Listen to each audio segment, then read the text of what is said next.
আসসালামু আলাইকুম everyone, welcome back to another lesson with Azad Power. আজকের লেসনটি হতে চলেছে খুবই ইন্টারেস্টিং। অর্থাৎ আজকের লেসনে আমি পাস্ট ইনডিফিনিট টেন্সের প্যাসিভ কিভাবে করবেন সেটাই আজকের লেসনে দেখাবো।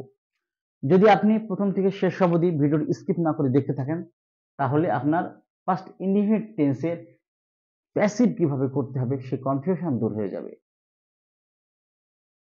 তবে আপনারা যারা ভিডিওটি দেখছেন এখনো পর্যন্ত চ্যানেলটি সাবস্ক্রাইব করেননি তারা অবশ্যই চ্যানেলটি সাবস্ক্রাইব করে নেবেন এবং পাশে থাকা বেল আইকনটি প্রেস করে দেবেন। তবে আর দেরি নয়, লেটস গেট স্টার্টেড। আমরা সচরাচর জানি যখন কোনো সেন্টেন্স বা বাক্যে সাবজেক্ট বা কর্তা সরাসরি কোনো কাজ করে তখন সেই সমস্ত সেন্টেন্সকে আমরা বলি অ্যাক্টিভ, এবং যে সমস্ত বাক্য বা সেন্টেন্সে কর্তা সরাসরি কোনো কাজ করে না, কাজটি ঘটে কর্তার দ্বারাই ঘটে কিন্তু সেখানে কর্ম বা অবজেক্টের প্রাধান্য পায়, তখন তাকে বলি আমরা প্যাসিভ। অর্থাৎ প্যাসিভে সাবজেক্টের উল্লেখ থাকে কিন্তু তার প্রাধান্য থাকে কম।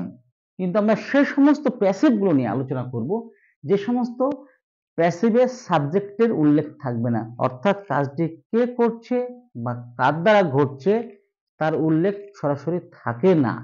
সেই সমস্ত বাংলা বাক্যগুলোকে আমরা যখন আমাদের ডেইলি লাইফ ইংলিশ কনভারসেশনে আমরা অ্যাপ্লাই করি তখন আমাদের এই স্ট্রাকচারটি ফলো করতে হবে। যদি আমরা স্ট্রাকচারটি ফলো করি তাহলে এই ধরনের পাস্ট ইনডিফিনিট টেন্সের শত শত প্যাসিভ সেন্টেন্স ইংলিশে মেক করতে পারবো।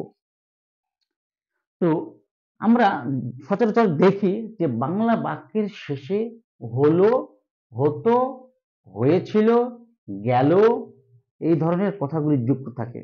তাহলে যে সমস্ত বাংলা বাক্যের শেষে হলো, হতো, হয়েছিল, গেল এই কথাগুলি থাকবে এবং কাজটি কে করছে বা ঘটনাটি কার দ্বারা ঘটছে তার উল্লেখ থাকবে না, সেই সমস্ত প্যাসিভ সেন্টেন্স গুলোকে আমরা তৈরি করব এই স্ট্রাকচারটি। অর্থাৎ সাবজেক্ট হিসাবে কি বা কাকে বসাবো, তারপরে ওয়াজ অথবা ওয়ার, তারপরে ভার্বের থার্ড ফর্ম অর্থাৎ পাস্ট পার্টিসিপল রূপ, তারপরে প্রিপোজিশন হিসেবে ইন, অ্যাট, অন, ফ্রম যে কোনো একটি, এবং তারপরে এক্সটেনশন। অর্থাৎ আমাদের এই স্ট্রাকচারটি আমাদেরকে হেল্প করবে শত শত প্যাসিভ সেন্টেন্স ইংলিশে মেক করতে। কয়েকটি বাংলা উদাহরণ দিলে বিষয়টি ক্লিয়ার হবে। অপরাধীদের মুম্বাইয়ে গ্রেপ্তার করা হলো। তাহলে অপরাধীদের কারা গ্রেপ্তার করলো, কে গ্রেপ্তার করলো তার কোনো উল্লেখ নেই। আবার দেখুন শেষে হলো কথাটি যুক্ত আছে। বইটি লাইব্রেরিতে পাওয়া গেল না। তাহলে বইটি কে পেল না তার কিন্তু উল্লেখ নেই, বা কারা পেল না তাও উল্লেখ নেই। আবার অথচ শেষে গেল শব্দটি আছে। কাজটি যথাসময়ে শেষ করা হয়েছিল। কাজটি কে শেষ করেছিল, কারা শেষ করেছিল তার কোনো উল্লেখ নেই, আবার হয়েছিল কথাটি যুক্ত আছে। আমাকে এ বিষয়ে জানানো হয়েছিল। তাহলে আমাকে কে জানিয়েছিল, কারা জানিয়েছিল তারও উল্লেখ নেই, অথচ শেষে হয়েছিল। তাহলে এই ধরনের শত শত বাংলা বাক্যকে আপনি ইংলিশে মেক করতে গেলে সমস্যায় পড়ে যান যে কিভাবে তৈরি করবেন। তাহলে দেখে নিন, অপরাধীদের দ্য ক্রিমিনালস ওয়াজ অথবা ওয়ার, এখানে ওয়ার ভার্বের থার্ড ফর্ম অর্থাৎ ভার্ব গ্রেফতার করা, অ্যারেস্ট থেকে অ্যারেস্টেড, কোথায়, মুম্বাইয়ে, এক্সটেনশন, তার আগে একটা প্রিপোজিশন বসবে যেহেতু মুম্বাই বড় জায়গা, ইন, অর্থাৎ the criminals were arrested in Mumbai. বইটি লাইব্রেরিতে পাওয়া গেল না। বইটি দ্য বুক ওয়াজ অথবা ওয়ার ওয়াজ, না আছে যেহেতু নট, পাওয়া গেল মানে খুঁজে পাওয়া ইংরেজি ফাইন্ড, ফাইন্ড থেকে পাস্ট পার্টিসিপল ফাউন্ড, কোথায়, লাইব্রেরি। লাইব্রেরি যেহেতু একটা বড় জায়গা তার আগে প্রিপোজিশন অবশ্যই বসাতে হবে, ইন লাইব্রেরি। কাজটি যথাসময়ে শেষ করা হয়েছিল। কাজটি দ্য ওয়ার্ক ওয়াজ শেষ করা, ফিনিশ থেকে ফিনিশড যথাসময়ে, সময় ইংরেজি টাইম, তার আগে প্রিপোজিশন অন, অন টাইম।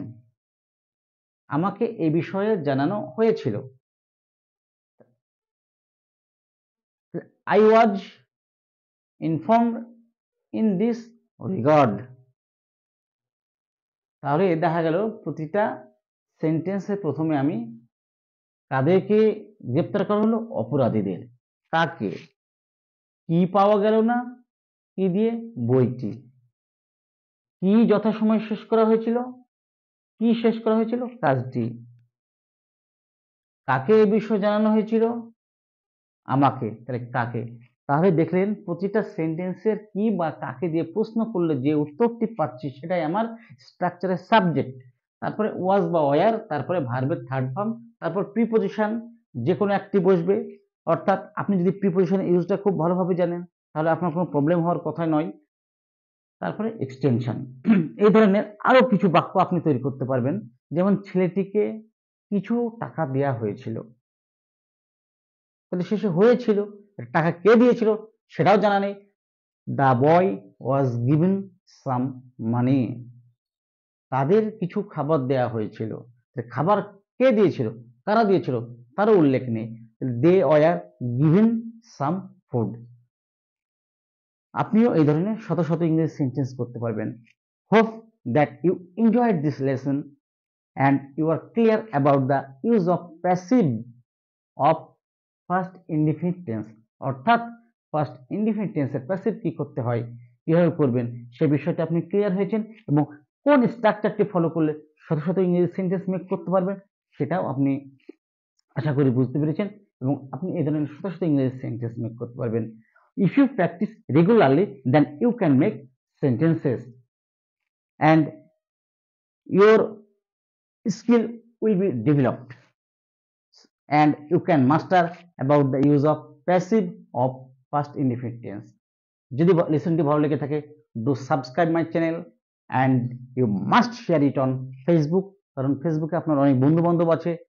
ফেসবুকে আপনি যদি পোস্টটি শেয়ার করেন তাহলে তারা এই লেসনটি থেকে অনেকটা উপকৃত হবে।